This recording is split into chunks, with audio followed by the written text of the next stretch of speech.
कितने उपद्रवी होते हैं छोटे बालक। आजकल के बालक कोई ऊधम नहीं मचाते हैं। ऊधम तो भाई हम लोगों ने मचाए हैं अपने बालपन में।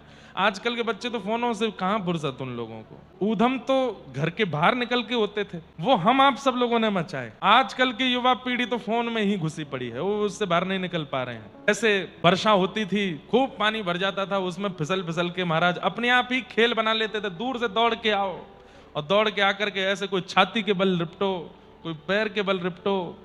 फिर माता जी की पिटाई अलग पड़ती थी, पिताजी अलग मारते थे।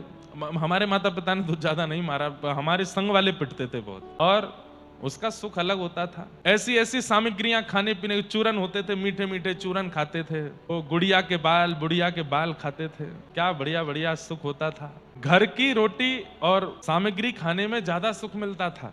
बाहर का इतना फास्ट फूड होता नहीं था। हम लोग जब छोटे थे, नए नए चाउमीन आदि ये सब आए थे भारत में, कभी कभी खाते थे, लेकिन तो घर की सामग्री, घर में ही बढ़िया बढ़िया सामग्री बनती थी। माताएं चूल्हे पे बैठ करके भोजन बनाती थी, पवाती थी।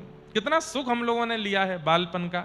आजकल के बालकों को कुछ सुख नहीं है, केवल फोन है उनके पास। चाहे तो माता पिता वो सुख उनको दे सकते हैं, बचपन से ही फोन ना दिया जाए। अब पता फोन का एडिक्शन क्यों होता है?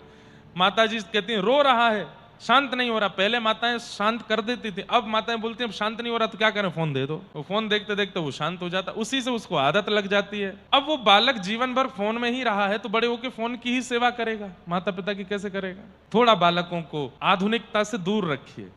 कम से कम 11-12 वर्ष तक बालकों को फोन मत दीजिए। ये अच्छा नहीं है, ये अद्भुत नहीं है। उन लोगों को जितना हो सके बिना फोन के रहने का अभ्यास कराइए। आप देखेंगे बुद्धि और मन की अपने आप गति जो रुक गई है आज के बालकों की, वो बढ़ेगी, आगे बढ़ेगी। आप कहेंगे महाराज जी कथा सुनाएं, तो दो तरीके हैं। टीवी में चलाओ कथा, वहां सुना दो, या फिर कभी रात में अगर बच्चों को सुनानी भी है तो फोन दूर रख के उसके सामने मत चलाओ। और तीसरा तरीका है कथा सुन के स्वयं याद करो। और रात्रि में जब बालक सोता है तो माता पिता अपने पास उसको सुलाते हुए तब श्री जगन्नाथ जी की सुंदर कथा, श्री पंडरीनाथ जी की सुंदर कथा, श्री ध्रुव प्रहलाद की सुंदर सुंदर कथा, भक्तों के चरित्र खुद याद करके बच्चों को सुना। फोन दिखाने की आवश्यकता नहीं है।